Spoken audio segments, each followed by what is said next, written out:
நாகப்பட்டினம் தனியார் திருமண மண்டபத்தில் தேர்தல் தொடர்பான பயிற்சி காவலர்களுக்கு நடைபெற்றது. எஸ்.பி. பாலகிருஷ்ணன் தலைமை வகித்து தேர்தல் காலங்களில் காவலர்கள் பணியாற்றுவது குறித்து அனுபவம் வாய்ந்த காவலர்களை வைத்து பயிற்சி அளித்தார். இதைத் தொடர்ந்து எஸ்.பி. பேசியதாவது: தமிழகத்தின் சட்டசபை தேர்தல் தேதியை இந்திய தேர்தல் ஆணையம் விரைவில் வெளியிட உள்ளது. தேர்தல் தேதி அறிவிப்பு வந்தவுடன் நாம் விழிப்புணர்வுடன் பணியாற்ற வேண்டும். நாகப்பட்டினம் மாவட்டத்தின் எல்லையை ஒட்டி புதுச்சேரி மாநில எல்லை உள்ளதால் சட்டம் ஒழுங்கு பிரச்சனை ஏற்படாமல் பார்த்துக்கொள்ள வேண்டும். அதே நேரத்தில் புதுச்சேரி மாநிலத்தில் இருந்து நமது மாநிலத்தின் எல்லைக்குள் மதுபானம் கடத்தலை தடுக்க விழிப்புணர்வுடன் இருக்க வேண்டும்.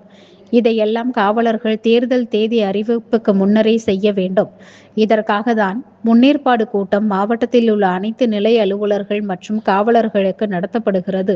பதட்டமான வாக்குச்சாவடிகளை கண்டறிந்து கூடுதல் கண்காணிப்பில் ஈடுபட வேண்டும். அதேபோல் எந்த ஒரு கட்சியை சார்ந்தும் காவலர்கள் பணியாற்றக்கூடாது.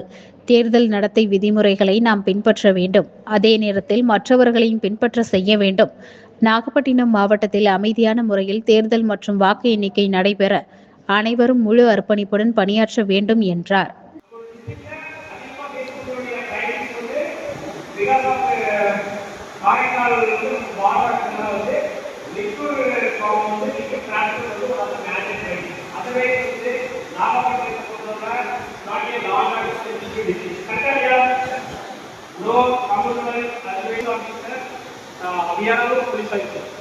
என்ன பிரிவென்டிவ் ஸ்டெப் என்னென்ன பாதுகாப்பு நடவடிக்கைகள்லாம் போலிங் மேல எடுக்கணும், நம்ம ஜெனரல் இன்ஸ்பெக்ஷன் வந்து இப்போ கொடுக்கணும்.